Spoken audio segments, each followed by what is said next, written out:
the night of November 17, 2021, Dublin drug dealer Gary the Canary Carey had visited a house on Ballyfermot Crescent in Dublin 10. It was just after 7:30 p.m. when he stepped into his Volkswagen with an associate, unaware that danger was seconds away. As Carey turned the ignition, a stolen black Opel Zafira suddenly screeched to a halt in front of them, cutting off any chance of escape. 2 gunmen opened fire through the windscreen, 10 rounds at point-blank range, the air erupting with the crack of gunfire and shattered glass.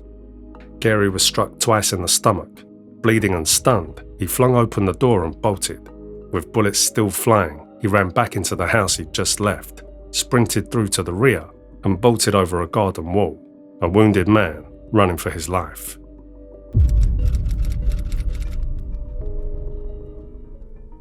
For decades, the name Patrick Fishy Fitzgerald echoed through the backstreets of Dublin's gangland like a warning shot. Hailing from the tough estates of Finglas, North Dublin, Fitzgerald wasn't just another street-level thug. He was a career criminal, a feared figure who managed to outlast rivals, escape justice, and build a reputation forged in violence, intimidation, and cold survival. By his late 40s, Fishy had evolved from a streetwise enforcer to one of Ireland's most notorious underworld veterans. His longevity in a world where few grow old was no accident. He survived not just the heat from Gardaí, but betrayals from former allies and feuds with rival mobs. If there was a code in Dublin's criminal circles, Fitzgerald had helped write it and break it. Despite racking up 72 convictions, many seemingly petty traffic offences, Gardaí had long believed something darker lay beneath the surface. Beneath the minor charges, they saw the movements of a man orchestrating high-stakes criminal activity from the shadows. The Criminal Assets Bureau took notice early. In 2006, Fitzgerald was stopped by Gardaí and found with nearly €48,000 in cash hidden in a spare tyre. He claimed it was his. Investigators proved otherwise.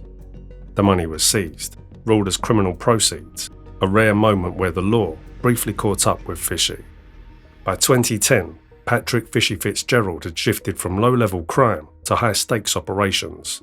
He was now leading a notorious armed robbery crew based in Finglas, a gang that would soon be labelled as one of the most active in modern Irish criminal history. Between 2010 and 2012, Fitzgerald's crew carried out an estimated 20 armed raids across Dublin, Meath and Kildare. These weren't slick surgical jobs, they were violent and chaotic. In some cases, the gang burst into family homes, leaving terrified civilians at the mercy of masked men demanding cash and valuables. Despite the growing scale of his crimes, Fitzgerald managed to stay below the public radar. His previous convictions were mostly minor, masking the true extent of his criminal evolution. But Gardaí weren't fooled. Inside law enforcement circles, Fitzgerald's name was well known, and specialist units had him in their crosshairs. This robbery spree wasn't just a quick grab for cash. Gardaí intelligence later suggested the proceeds were pumped directly into drug operations, funding a network that stretched deeper than anyone had realised. By this stage, Fitzgerald had also developed a serious cocaine habit, and he made little effort to hide it. As his power expanded, so did his violence. He began acting as a de facto gangland enforcer in Finglas, using fear and brute force to keep control. Locals were threatened into submission. Some families were also harassed as they fled their homes entirely. Others were forced to let the gang use their houses as stash spots for guns and drugs. Criminal occupation by intimidation. In 2012, Gardaí struck back. Acting on intelligence, they raided a vacant house in Finglas and uncovered a cannabis grow house linked to Fitzgerald's crew. Inside, they found over 100 plants worth around €40,000, along with a handgun and a shotgun. Clear evidence that the gang's drug trade was backed by firearms. Police believed locals had been coerced into allowing their properties to be used for gang activity. Even with this mounting pressure and repeated run-ins with the law, Fitzgerald somehow stayed one step ahead. Time and again, he managed to slip through the net, a ghost in the system, but a nightmare on the streets. In 2014, Gardaí made a troubling discovery: a loaded firearm stashed in the garden of an innocent neighbour, just doors away from Patrick Fishy Fitzgerald. Investigators believed the gun was linked to him and quickly brought both Fitzgerald and an associate in for questioning. It looked like the walls were finally closing in, but once again, no charges stuck. The case collapsed due to lack of evidence. By then, Fitzgerald had been a heavy cocaine user for years, and the paranoia was starting to show. Convinced he was being watched, he began travelling in disguises, sometimes wearing wigs, other times hiding in the back of vans just to leave his neighbourhood undetected. His associates even took things further, damaging Garda surveillance cameras in a bid to keep his movements off the radar. By late 2014, the cracks in Patrick "Fishy" Fitzgerald's empire began to show. That year, serious charges against him were abruptly dropped, a move that didn't just raise eyebrows in Garda HQ, but sent shockwaves through his own gang. The rumours came fast and venomous. Had Fishy flipped? Was he cutting deals behind closed doors? Suspicion hung heavy in the air, and loyalty began to rot from within. The fallout wasn't just whispered, it was violent. Fitzgerald was beaten by members of his own crew, the same men who once answered to him without question. In a flash, the feared gang boss was cast out, stripped of power and isolated from the very gang he built. Despite pulling off some of the country's most daring heists, Fitzgerald was said to be flat broke. The money was gone, the alliances shattered. But anyone who thought that was the end of Fishy Fitzgerald hadn't been paying attention. Even with his robbery crew in ruins, Fitzgerald didn't vanish. Instead, he stepped back into the shadows, still connected to Dublin's criminal elite. He had key links to members of Eamon the Don Dunn's gang, who controlled the drugs trade across North Dublin through the 2000s. Over the years, Fitzgerald was seen moving in the same circles as some of the city's most infamous figures, including Alan Fatpuss Bradley and Christopher Git Waldron. As the so-called Flashy gang rose to dominance in North Dublin's drug scene, Patrick "Fishy" Fitzgerald kept his distance. He ran his own operations, older, more seasoned, and not eager to answer to the younger crew now calling the shots. But staying separate didn't mean staying safe. Fitzgerald soon clashed with the Flashy gang, led by young kingpin Glenn Ward, and tensions quickly escalated. At one point, Fishy was threatened with decapitation, a brutal warning over a drug-related dispute. The streets of Finglas were once again on the edge of war, and this time, Fitzgerald was caught in the crossfire. As Finglas descended deeper into gangland chaos, Fitzgerald found himself entangled in one of the area's most volatile feuds. Glenn Ward had turned on his former ally James Whelan, igniting a bloody fallout between two once close friends. When the split happened, Fishy picked his side. He aligned with Whelan's camp, positioning himself against Ward and the media dubbed Gucci Gang. By now in his 40s, Fitzgerald had taken on a different role, a gangland veteran, seen by many younger criminals as a mentor. He even took a teenage associate of Whelan's under his wing, a rising star in the underworld, unaware he was hurtling toward infamy. On April 3, 2022, that same feud claimed Whelan's life as he was gunned down on Deanstown Avenue, the first gangland murder of the year, and a killing that poured petrol on an already raging fire. Fitzgerald remained in the background, coaching, connecting, and steering younger gang members involved in escalating tit-for-tat attacks against Ward's faction. His role wasn't flashy, but it was powerful. He was still a player. By 2025, the feud reached new terrifying heights. That young protege Fitzgerald had mentored became the target of an assassination plot. A drone, rigged with a live pipe bomb, was flown over Finglas, programmed to kill the gangster in broad daylight. However, the plot failed as the drone crash landed in the back garden of a completely innocent family home, and the bomb got dismantled. Nevertheless, the nature of the botched hit was unprecedented in Irish organised crime. Drones, pipe bombs, targeted assassinations. Dublin's gangland had entered a new era, and behind it all, Fishy Fitzgerald was still there, pulling strings, mentoring killers, and adapting to a high-tech age of street warfare. As blood spilled on the streets following the murder of James Whelan, another storm was closing in, this time on Patrick "Fishy" Fitzgerald.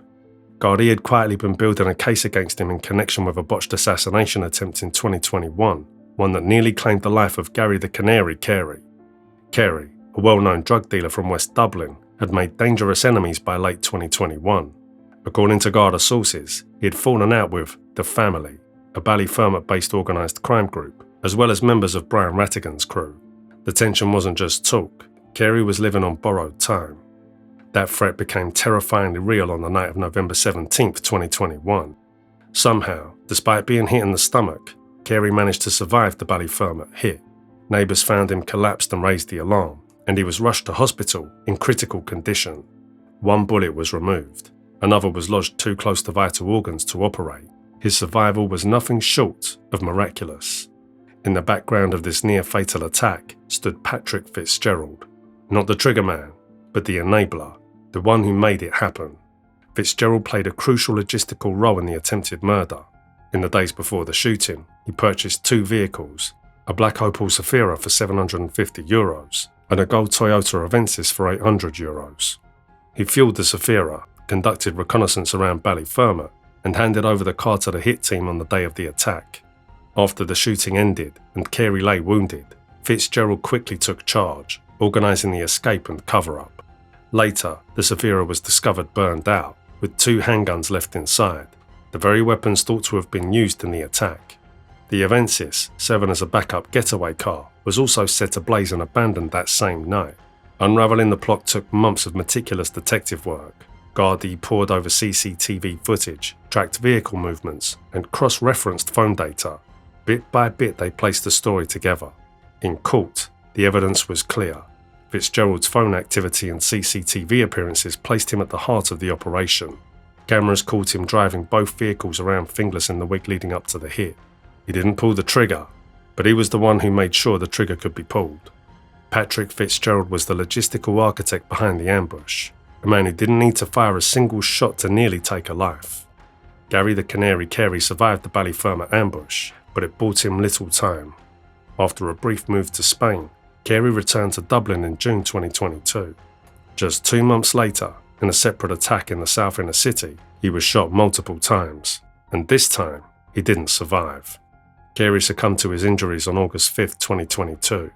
Though Patrick Fitzgerald wasn't involved in the fatal shooting, Gardaí had already built a strong case connecting him to the earlier failed attempt on Carey's life. He was arrested and charged with attempted murder, a serious accusation that carried the possibility of a lengthy prison sentence. As the trial unfolded, it became clear Fitzgerald hadn't been the one to pull the trigger. Instead, he'd played a key role in facilitating the attack. Faced with overwhelming evidence, in May 2025, he pleaded guilty to a reduced charge, facilitating a criminal organisation in carrying out the attempted murder. It was a calculated legal move, acknowledging his involvement without admitting direct responsibility for the shooting. Still, a significant prison term was unavoidable. Even while out on bail awaiting trial for the Carey case, Fitzgerald's criminal activities continued. In August 2023, he participated in a violent home invasion orchestrated by another associate. Alongside several others, Fitzgerald stormed a house in South Dublin during the early hours, where an elderly couple in their 70s, their adult daughter, and a 6-year-old child lived. The gang tied up the family and ransacked the home, terrifying the victims. Reports suggested the victims were related to a former bank employee, and the gang believed there was money hidden inside. This brutal incident revealed Fitzgerald's willingness to target innocent people, including vulnerable elderly individuals and a young child, even while he was out on bail. His disregard for law and human safety was clear. Intimidation was second nature, and no one was off limits. When the home invasion case went to court, even Fitzgerald's own lawyers pleaded for leniency. They urged the judge to consider his sentences collectively to avoid an excessive total prison term, but sympathy was scarce. In February 2025, the Central Criminal Court sentenced him to 7.5 years behind bars for the home invasion, adding to the time he faced for the Carey case. Now, in 2025, Patrick Fishy Fitzgerald is serving time in prison, with more years likely to be tacked on after his upcoming sentencing for facilitating attempted murder expected mid-year. His sentences could be served consecutively, extending his incarceration further. For a man who had evaded serious jail time for decades despite numerous convictions, the time has finally caught up with him. Fitzgerald's reign of fear and violence left a trail of broken families, bloody feuds, and communities scarred by his actions. Yet despite his seeming untouchability, relentless police work and the weight of his own crimes ultimately brought him down. After a lifetime roaming Dublin streets, Patrick Fishy Fitzgerald is now exactly where he belongs, behind bars. That was it for today's video. What are your thoughts on today's topic? Let us know in the comments, and don't forget to like the video and subscribe to our channel if you'd like to see our next videos.